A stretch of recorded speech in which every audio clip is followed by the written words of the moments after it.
விஜயும் காவேரியும் வந்து வெளிய வந்து பார்க்குறாங்க. பார்த்தா வீடு ஃபுல்லாவே வந்து டெக்கரேஷன் பண்ணியிருக்காங்க. அத பார்த்து வந்து அதிர்ச்சியா பார்த்துட்ருக்காங்க. "என்ன இது?" அப்படின்னு சொல்லிட்டு ஒண்ணும் புரியாம ஆச்சரியமா பாட்டிக்கிட்டயும், தாத்தாக்கிட்டயும் கேட்குறாங்க. அது ஒண்ணும் இல்ல காவேரி.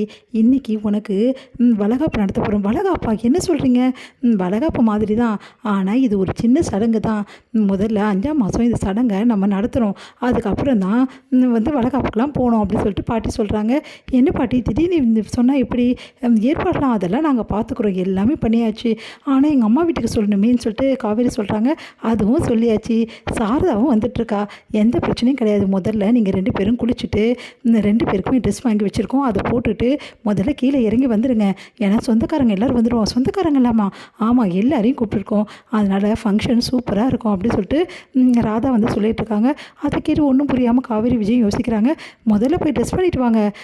சரி அவங்களுக்கான ட்ரெஸ்ஸு எல்லாமே வந்து மேல வச்சுட்டே ராதா, அவங்க ரூம்ல வச்சுட்டேன். நீங்க போய் பாருங்க." அப்படின்னு சொல்லி சொன்னோனே, சரின்னு சொல்லிட்டு ஒண்ணும் புரியாம விஜயும் காவேரியும் போறாங்க.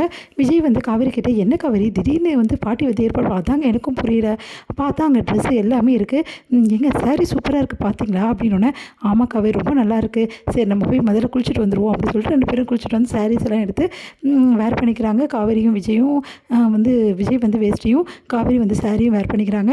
அடுத்து வந்து அந்த வந்து நகைய பார்க்குறாங்க. "என்னங்க இது?" அப்படின்னு சொல்லி சொன்னோனே, சரி சரி இந்த நகையெல்லாம் இருக்கட்டும். ஒரு நிமிஷம் இரு." அப்படின்னு சொல்லிட்டு பீரோவ திறந்து விஜய் ஆல்ரெடி வாங்கி கொடுத்த நகைய எடுக்கிறாரு. அத பார்த்தா காவேரி அப்படியே வந்து மறந்து போயிடுறாங்க தன்னையே. "ஏங்க இந்த நகை காவேரி முதல்ல நான் உனக்கு வாங்கி கொடுத்த நகை. இந்த நகைய நீ போட்டுக்கோ காவேரி." அப்படி சொல்றாரு. அது வந்துங்க, இந்த நகைய பார்க்கும்போது எனக்கு பழைய ஞாபகம்லாம் வருதுங்க. முதல்ல எனக்கு நீங்க வாங்கி கொடுத்த நகை இல்ல."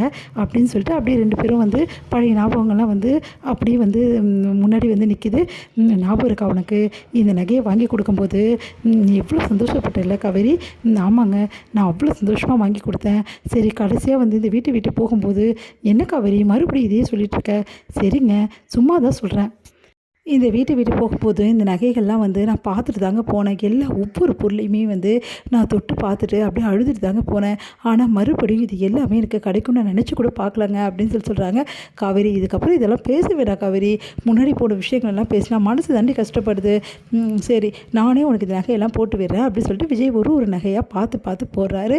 அதை பார்த்து காவேரி அவ்வளோ சந்தோஷப்படுறாங்க. அப்படியே கண்ணாடி முன்னாடி வந்து 2 பேருமே வந்து அப்படியே நகையை வந்து போட்டுட்டு அப்படியே பார்த்துட்ருக்காங்க, அழகு பார்த்துட்ருக்காங்க. "சரி காவேரி ரொம்ப லேட் ஆகிடுச்சு." அப்படி சொல்லிட்டு பேசிகிட்டு இருக்கும்போது கரெக்டாக காவேரி அவங்க அம்மா சாரதா அங்கே வந்துடுறாங்க. சாரதா பார்த்துட்டோம்மா அப்படி சொல்லிட்டு ஓடி போய் கட்டிக்கிறாங்க காவேரி. "காவேரி கிளம்பிட்டியாடி?" கிளம்பிட்டேம்மா." அப்படி சொல்கிறாங்க. சரி சரி இந்த பூ வச்சுக்கோ." அப்படி சொல்லிட்டு வச்சு விடுறாங்க.